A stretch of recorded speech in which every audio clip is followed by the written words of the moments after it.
is called Mulch. So you've got a spawn sack or whatever you want to call it, tuna ball, I should say, and it is filled with your Mulch product that he's just recently come out with. Tell me what's in here. You don't obviously not the stuff that we all want to hear, but what's inside this Mulch product that we're going to talk about now? So essentially, I take my waste from when I'm picking through my baits. What I'm not making in for tipping jigs and wrapping plugs and stretchy stringing on spin glows.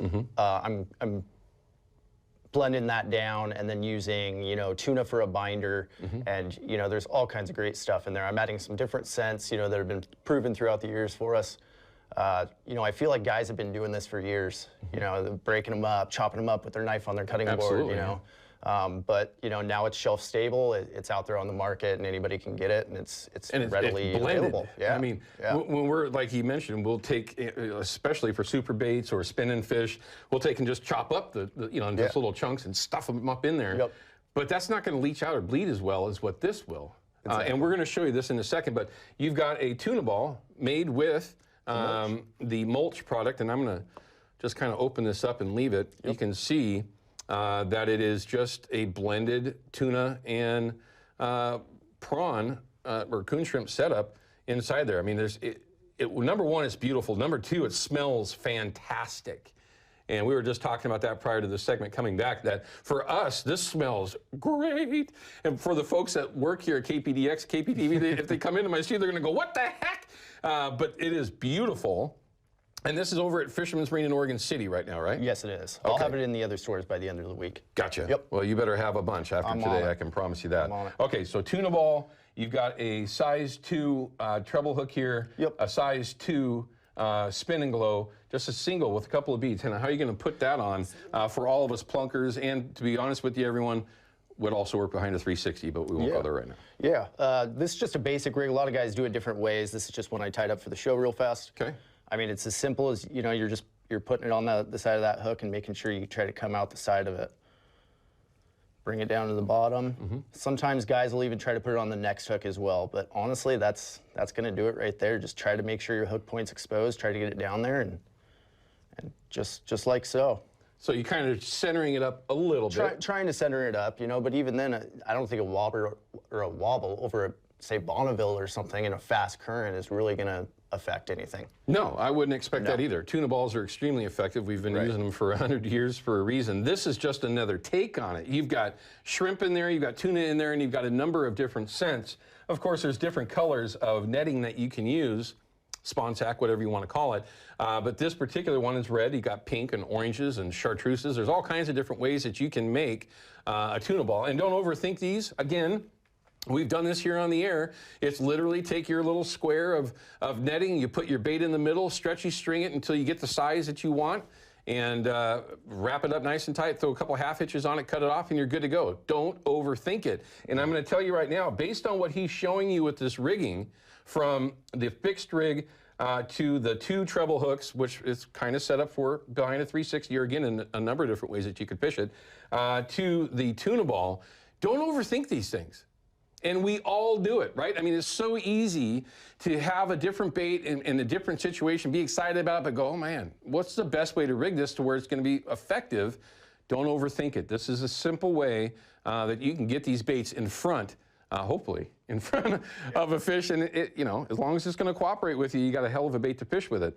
Now, so along with this Mulch product, you've also got killer fish and a stuffer bait there. You've got a super bait as well. So you're wrapping your plugs with it. Absolutely. And you're using it to stuff your super baits. Yep. And you could stuff your spinning fish with these as well.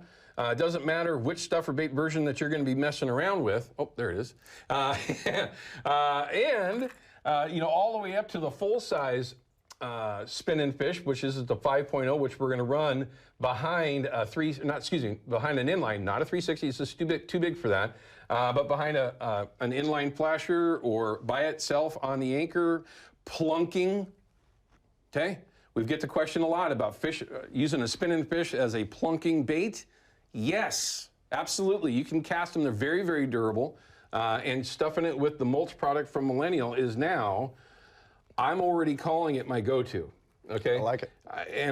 Here's why I say this. This is the reason why I'm so excited about this particular product that he brought in this morning. I never knew about it until today. Typically, when we do stuff like this, it's just tuna right out of a can. Nothing wrong with that. You can doctor it up and change things and do this and that. But we haven't had anything that you can just go over to Fisherman's and just buy that's different from what most people are fishing, and it's easy. And you said shelf stable. How long is this? I mean, obviously you want to keep it cold, refrigerate. How long is this going to actually be, viable? 4 to 6 months. It will try to separate, pack it like a can of chew or something like that, and just clumps back together. It's great.